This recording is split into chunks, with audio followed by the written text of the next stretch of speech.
Whose house? We've got to choose today. It's a choice today. It's a question we need to ask ourselves. Whose house do we want to be in? Yeah. When we went to school, we were put into houses. I don't know how it is now, but when I was at school, you went there and they divided up the new intake and you went into houses. And it reminds me of that scene in Harry Potter where they're in the Great Hall and, you know... Slytherin. They don't want to go into Slytherin because, you know, certain man is in Slytherin house, you know, and we had a Slytherin in our school. It weren't called Slytherin, but, you know, it was the same principle. And what was their one? Gryffindor, you know? The brave and the, you know, the sporty. All the brothers who were sporty were in a same house. And we sat down and we thought, how comes we win everything, you know? And all the little... children with the little round glasses who are really brain boxes were in Faraday house or in a different house. And, you know, there is a plan behind everything. Because even in Harry Potter, the way they decided who went in each house, there was a structure and a strategy behind it, you know. So sometimes we're put into streams. You talked about being in school streams that went to the local fodder, and there are other streams that went to Oxford and Oxbridge and Cambridge and all those kind of places. We are placed in them by people who do not love us. And we don't understand that there's a science to this. There's a science to, you know, building society. Yeah.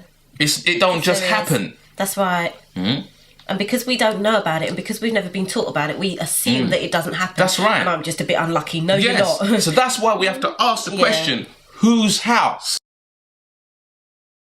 Now, Run DMC was a rap group back in the 80s. That I used to like listening to. And I went to a couple of their concerts. Okay. And their concerts always used to start the same way, yeah? Jam Master Jay was the DJ, would whip up the crowd, whoop, whoop, whoop, whoop, whoop, whoop, whoop, you know? And they'd ask the question, whose house? And the crowd would say, Run's house. It'd say, whose house? And it'd stand. And the crowd would say, Run's house. And he'd pick up the mic stands and throw them off the stage. And he'd kick over, you know, the equipment from the warm-up group who had been on before. He'd actually take over the stage. He'd completely take it over and make it his. He'd take over the whole venue and make it his. He'd take over the whole crowd and make it his. And he'd stand and say, whose house? And everybody would say, Run's house. I can feel it. He was saying his actions at this house, I'm coming to your town and I'm going to speak to your people. But when I finish with them, they're going to be my people and this house is going to be my house. He took charge, you know, of his post and all property in view, and he made it his house. He absolutely changed Satan's house, turned it around and made it work for him, you know. And now today, Run is a reverend. He's a Reverend Run, and he got his house now in the Lord. It's whose house? He's doing it on another level now. Run's house. This is what we have to do in our society that we are in. Ask that question, look around, and take charge. Yeah, but that's such obedience to God, isn't it? Isn't that wonderful? Because what Allah God does is He said that He expands our breast for Islam. He expands our breast for obedience to Him. Because Islam is just obedience to God, okay? Now, if He expands our breast for obedience to Him, it means that we'll be able to serve Him as children, but we'll also be able to serve Him as adults. There's nothing worse than looking at adults who are behaving like children, or adults who are still wearing those medallions and stuff at 60 odd years old, or, you know, prancing around a stage in a miniskirt at 60, you know, as a grandmother. Or whatever, rather than acting. You're talking about. It's not a personal thing, okay? We all know who she's talking about, don't we?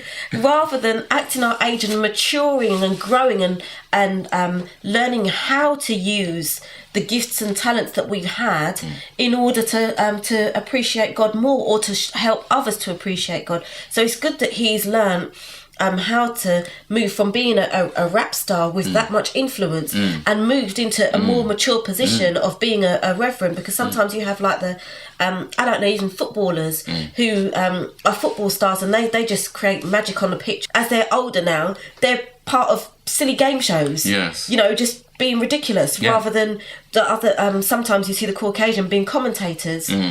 doing a more mature, responsible position. That's that promise that we're promised in his house, that we will get there, but we will not get there. We have to come to the conclusion that we're doing for self. As I said, Run did for self. He changed his environment. Before Run DMC, things didn't go like that. He changed the environment himself. He didn't come in something that was already built and follow it as the footballers do. He actually changed the circumstance. Brothers, when we have a partner and she moves into our house, she comes into our house and then after a couple weeks, we can hardly recognise it. Say it again. We can hardly recognise it. Say it again. I can't find the knife and forks.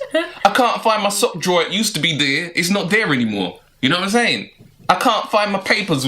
I used to leave my papers over here. They're not there anymore.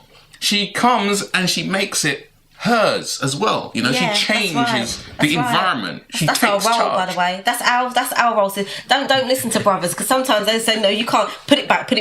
And you remember, put it back. No, it becomes our home, but it's my role and it's my responsibility to make it comfortable for you. That means that I need to use my expression, or the way that the ways of expression that Allah's given me, in order to make it a home for you.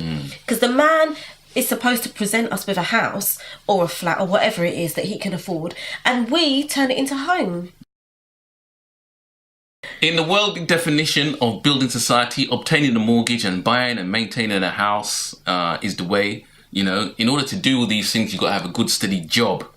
Job satisfaction is crucial. So the work market, the labour market is linked to building society, is linked to buying a home and getting a home and maintaining a home and keeping a home. So you've got to have a job. You've got to have a good job. That's their subject to status. You've got to have a good job. In Allah God's building society, your job is your mission. And that mission is found in the Building Society Handbook, also known as the Holy Qur'an, or the scriptures sent from Allah God. When you go to the Building Society, they give you a little handbook. This is our handbook. It's called the Holy Qur'an. It's called the HQ.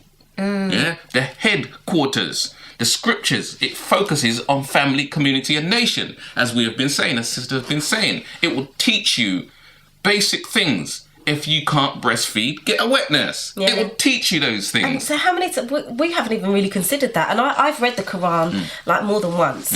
And that's never really occurred to me. Like for myself. Like, if we have more children, or when we're having more children, would I get if I needed to, would I get a wet nurse? You're looking at the numbers now.